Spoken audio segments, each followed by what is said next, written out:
విధానాలు కొన్నేళ్లుగా పాటిస్తున్న విషయం మనందరికీ తెలుసు. ప్రతి ట్యాంకర్కి 3 శాంపిల్స్ తీస్తారు.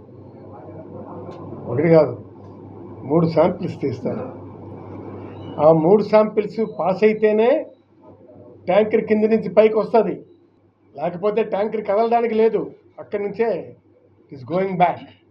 2014-19 మధ్య చంద్రబాబు పాలనలో దాదాపు 15 సార్లు అలా నెయ్యి ఇతర సరుకులను మినికి పంపించడం నిజం కదా?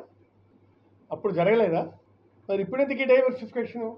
ఆ తర్వాత వైఎస్ఆర్సీపీ ప్రభుత్వ హయాంలో 2019-24 మధ్య 18 సార్లు క్వాలిటీ టెస్ట్లో నుంచి రిపోర్టు రాకపోవడంతో ట్యాంకర్లు తిప్పి పంపిన మాట వాస్తవం కాదా? చెప్పండి. వైఎస్ఆర్సీపీ టైంలో కూడా ఇలాంటి పరిస్థితులు వస్తే ట్యాంకర్లు తిప్పి పంపారు. నాణ్యత విషయంలో పాటిస్తున్న జాగ్రత్తలకి ఇది నిదర్శనం కాదా? ఈ గొప్ప పద్ధతులు మన టీటీడీ పాటిస్తోంది ప్రపంచానికి చెప్పే బదులు తిరుమల విశిష్టతను, మన వెంకటేశ్వర స్వామి తాలూకా ప్రాధాన్యతను అప్రతిష్ట పాలు చేయడానికి తప్ప దేనికి చెప్పండి? ఎంత కొన్ని వేలు లక్షలాది మంది భక్తులు, కోట్లాది మంది భక్తులు, కోటాను కోట్ల భక్తులు ఈనాడు దేశ విదేశాల్లో ఉన్నటువంటి భక్తులు దీని మీదను విని ఆశ్చర్యపోతున్నారు. ఏంటి సార్ ఎన్నాలని లేదు ఇప్పుడేంటారు? అదే చంద్రబాబు డైవర్సిఫికేషన్ పాయింట్. కోట్లాది మంది భక్తులు మనోభావాలను దెబ్బతీసే పరిస్థితి కాదా ఇది? నెయ్యి వల్ల గర్భరీ, టర్న్ ప్రూఫ్, రాడ్జిలాఫ్, గర్భరీ, టర్న్ ప్రూఫ్, రాడ్జిలాఫ్ లాంటి ఇతర విధానాలతో తీసే నమూనాల వల్ల ఖచ్చితత్వం లోపిస్తుందని ఎన్డీడీబీ నివేదికలో ఉంది, స్పష్టంగా పొందుపరిచింది. మరి ఈ నివేదికపై తదుపరి అధ్యయనం లేకుండా, నివేదిక వచ్చిన తర్వాత చూసిన తర్వాత దాని మీద తదుపరి అధ్యయనం ఏంటి అన్నటువంటిది ముఖ్యమంత్రి స్థాయిలో ఉన్న చంద్రబాబు అంతటి పవిత్రమైన లడ్డూపై ఇలా నీచంగా మాట్లాడతారా? నేను ముఖ్యమంత్రిని, నేను ఏది మాట్లాడితే చెల్లుద్ది, దీన్ని డైవర్సిఫికేషన్ చేస్తాను, మీరు ఆ దుర్మార్గానికి మద్దతు ఇచ్చి ఎలా కొనసాగుతుందన్న మీరు ఆలోచించండి. దీన్ని ఏ విధంగా మీరు సపోర్ట్ చేస్తారు? మరి నమూనాలు తీయడంలో లోపమా? రిపోర్ట్ వచ్చిన తర్వాత మీరు పూర్తిగా స్టడీ చేసి మాట్లాడాలి కదా. మాట్లాడకుండా ఎలా చెప్తారు? మీరు కళ్ళు మూసుకొని చెప్తారా? దాని పర్యవసానం వల్ల ఎంత పెద్ద డిబేట్, డిస్కషన్ నడుస్తుంది. మంచిది ఒక విధంగా చాలా మంచిదే జరిగింది. ఎందుకంటే దేశంలో ఇవాళ తిరుపతి లడ్డూ ప్రసాదం ఏ విధంగా తయారవుతుంది అన్నటువంటిది మీరు అధికారంలోకి వచ్చిన తర్వాత ఎప్పుడు వచ్చారు? మీరు జూన్ 12 వచ్చారు. శాంపిల్స్ తీసుకున్నది ఎప్పుడు? జూలై 12, అంతే కదా? జూలై 12. ల్యాబ్ నుంచి ఫలితాలు వచ్చింది జూలై 23. మీరు అధికారంలోకి వచ్చింది జూన్ 12, శాంపిల్స్ తీసుకుంది జూలై 12. మీరు దీంట్లోకి వచ్చింది 23న. మీ ఆరోపణలు ఎదుర్కోవాల్సింది మీరా మేమా? జూలై 23వ తారీఖు అంటే ఆరోపణలు ఎవరు ఎదుర్కోవాలి? మీరా మేమా? చెప్పండి. ఇది బాధ్యత కలిగినటువంటి ఒక ముఖ్యమంత్రి చేయాల్సినటువంటి ప్రకటనైనా ఇది? జూలై 23 శాంపిల్ వెజిటబుల్ ఫ్యాట్ ఉన్నట్టుగా ల్యాబ్ గుర్తించిందని టీటీడీ ఈవో చెప్పాడు. ఇందులో వెజిటబుల్ ఫ్యాట్ ఉంది అని ఈవో చెప్తే, కానీ చంద్రబాబు జంతు కొవ్వు ఉన్నట్లు మాట్లాడారు. ఇది ఎక్కడి పరిస్థితి? ఈవో ఒక స్టేట్మెంటు, మీరొక స్టేట్మెంటు, నీ కొడుకు ఒక స్టేట్మెంటు, మరొక స్టేట్మెంటు, ఇంకొక స్టేట్మెంట్, గందరగోళం చేసి మీరు out of woods you would like to get benefit, అంతే కదా? మీ అధికారికి చంద్రబాబు మాటలకి తేడా ఎందుకు వచ్చింది చెప్పాలని బాధిస్తుంది కదా. అసలు రిపోర్టు 23న వస్తే 2 నెలల పాటు ఎందుకు మౌనంగా ఉండాల్సి? మీరు అప్పుడే ఏం చేశారు? మీరు పిలిచి నిలదీసి అడగాలి కదా. 2 నెలల టైం పట్టింది మీకు. ఈలోపు ఈవోని పిలిపించి నువ్వు ఎలా చెప్తావు ఇది, నువ్వు యానిమల్ ఫ్యాట్ ఉందని చెప్తాను అర్థం కలదా? So these are the things what was happened. ఇది మనం గమనించాల్సినటువంటి అవసరం ఉంది. మీరు ఆరోపిస్తున్నట్టుగా లడ్డూలో ఇతర పదార్థాలు కలిస్తే అలాంటి నెయ్యిని లోపలికి పోనిచ్చింది ఎవరు? మీరే అవుతారు కదా. మీరు ఆరోపిస్తున్నట్లుగా లడ్డూలో ఇతర పదార్థాలు కానీ వాడితే మీరు ఆరోపిస్తున్నటువంటిది ఎవరి మీద ఆరోపిస్తారు? మరి మాపై ఆరోపణలు ఎందుకు చేస్తున్నారు మీరు? ఇజ్ ఇట్ ఎ ఫెయిర్ వే?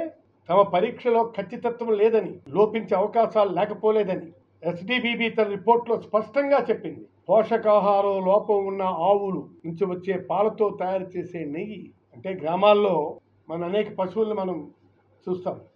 అవి చాలా తింటాయి, ఆ తినొచ్చి పాలిస్తాయి. ఆ విధంగా ఆవుల నుంచి వచ్చే పాలతో తయారు చేసే నెయ్యి వల్ల, అలాగే ఆవాలు, అవిసెలు, పామాయిల్ లాంటి వెజిటబుల్ ఆయిల్స్ వ్యర్థాల ఆహారంగా ఇచ్చే ఆవుల నుంచి ఇచ్చే పాలతో తయారు చేసినటువంటి నెయ్యి మీరు నమూనాలు తీయడం లోపమా, లేక నమూనాలు చెక్ చేసే విధానాల్లో లోపమా, లేక ఆవులకు వేస్తున్న ఆహారంలో లోపమా, లేదా సరఫరా చేసిన నెయ్యి లోపమా, ఇవన్నీ తేలకుండానే ఇంత పెద్ద క్షేత్రంపై ఇంతటి అభాండాలు దారుణం కదా. వాళ్ళ తిరుమల తిరుపతి క్షేత్రం ఏవాళ్ళదా? ఎన్నో యుగాల నుంచి వస్తున్నటువంటి పవిత్రతకు ఆలవాలమైన ధర్మక్షేత్రం అది. ఆ క్షేత్రం మీద నీ ఇష్టం వచ్చిన ఆరోపణలు చేస్తే చెల్లిపోతుంది అనుకుంటున్నారా మీరు? చెప్పండి. మీకు తెలుసు, చంద్రబాబు హయాంలోనే 2015, 2018 అక్టోబర్ వరకు అదే కేఎంఎఫ్కి చెందిన నందిని బ్రాండ్ నెయ్యికి కాంట్రాక్ట్ ఎందుకు ఇవ్వలేదు? చంద్రబాబు దీనిపై నిలదీయగలరా? మాట్లాడగలరా ఏమైనా దీని మీదను? కోట్ల మంది స్వామివారి భక్తులను తీవ్ర ఆందోళనలో నెట్టి చంద్రబాబు మీరు ఎందుకు చేస్తున్నారు, దీని వెనుకున్న కుట్ర ఏంటి అన్నది ఇప్పుడు తేలాల్సిన అవసరం ఉంది కదా. కానీ తయారీ వ్యయం పెంచుకునేందుకు కల్తీ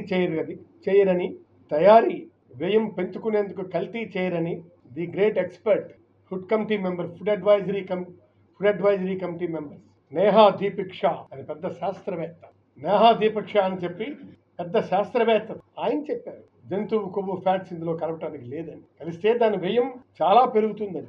జంతువుల కొవ్వు కలిసి నెయ్యితో తయారు చేసే లడ్డూలు కానీ ఇతర ఆహార పదార్థాల నుంచి కానీ విపరీతమైన దుర్వాసన వస్తుంది. మీరు గమనించాల్సి ఏంటంటే, తిరుపతి లడ్డు జనరల్గా మనకి 3-4 రోజులు ఉండి ఇస్తారు. ఏ రోజు ఆ రోజు ఇచ్చిన సంతోషం, అది ఎప్పటికైనా ఇస్తారు. అది ఎందుకు? అది ఖచ్చితమైన స్టాక్ ఉంటుంది. ఈ జంతువుల కొవ్వు కలిపినటువంటి నెయ్యితో కలిపినటువంటి దాన్ని మనం అమ్మితే అది మరుసటి రోజుకే విపరీతమైనటువంటి బ్యాడ్ స్మెల్ వస్తుందని రుచి శ్రీవాస్తవ అన్నటువంటి ఆయన ఆహార శాస్త్రవేత్త నిర్ధారించి చెప్పినటువంటిది.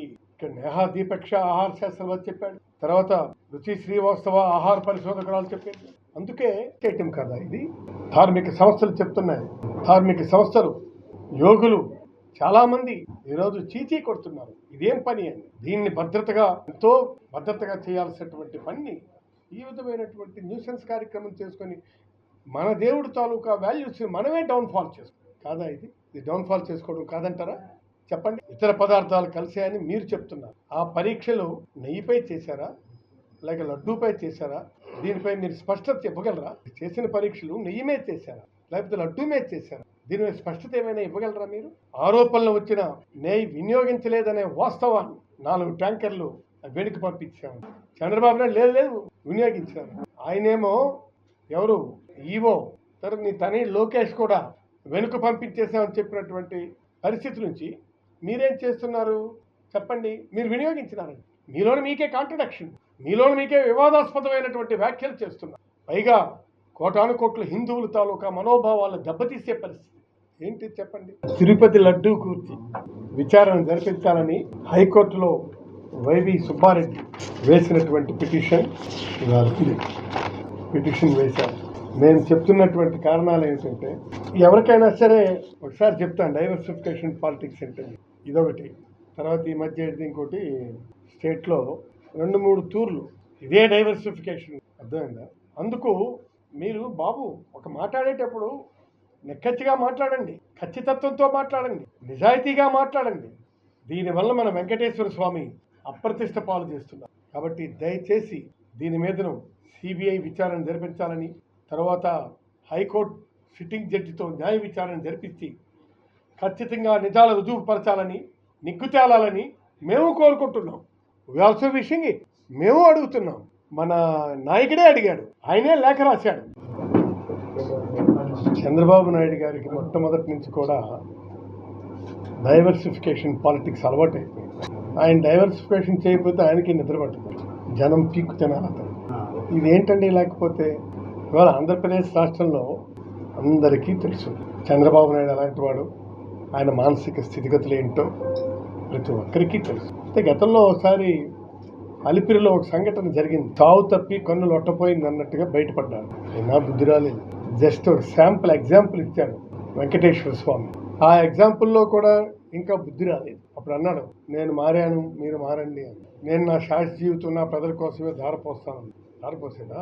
మీరే చూస్తున్నారు కదా. ఈయనతో పాటు పవన్ కళ్యాణ్ ఆవు పొలంలో మేస్తే దూడ గట్టును మేస్తుందా? ఆయన వెనుక వంత పాడుతుంది. దాంట్లో జరిగింది ఏమిటి, ఉన్న లోపాలేంటి, ఇవి అవగాహన చేసుకోవాల్సినటువంటి అవసరం ఉంది కదా. లడ్డూ తయారీకి మెటీరియల్ ఎవరు సరఫరా చేసింది? వారు పంపించిన నిజి ట్యాంకర్తో పాటు ఎన్ఎస్ఏవిఎల్ అంటే national accreditation board of testing and calibration laboratories, అవి సర్టిఫై చేసిన ల్యాబ్ నుంచి క్వాలిటీ నిర్ణీత సర్టిఫికేట్ తీసుకురావాల్సి ఉంటుంది. 1కి 10 సార్లు ఆలోచించి మాట్లాడాలా. నేను ముఖ్యమంత్రిని ఏది చెప్తే అదే నమ్మేస్తారు జనం అనుకుంటే ఎట్లా? జూలై 23న ల్యాబ్ నివేదిక వస్తే దానిని దాచిపెట్టి 100 రోజుల పాలనలో వ్యతిరేకత బాగా పెరిగింది. సూపర్ 6 లేదు, సూపర్ 6 డూపర్ 6 అయిపోయింది. అర్థమైందా? వరద వైఫల్యం, ఇంత అధ్వాన్నమైనటువంటి crisis management I had never seen. Steel plant ప్రైవేటీకరణ, మేము వస్తే స్టీల్ ప్లాంట్ ప్రభుత్వ రంగంలో తెరిపిస్తామని ఈయన మాట మార్చి చెప్పడం, 4 మడత ఇచ్చి చెప్పడం, ఈయనకి చాలా పరిపాటి కదా. ఎవరు మన ముఖ్యమంత్రి గారికి అబద్ధాలంటే అలవోకగా మాట్లాడతారు. లేకపోతే ఇన్ని చాటబారడంతా ఇవి ఎవడిస్తాడు?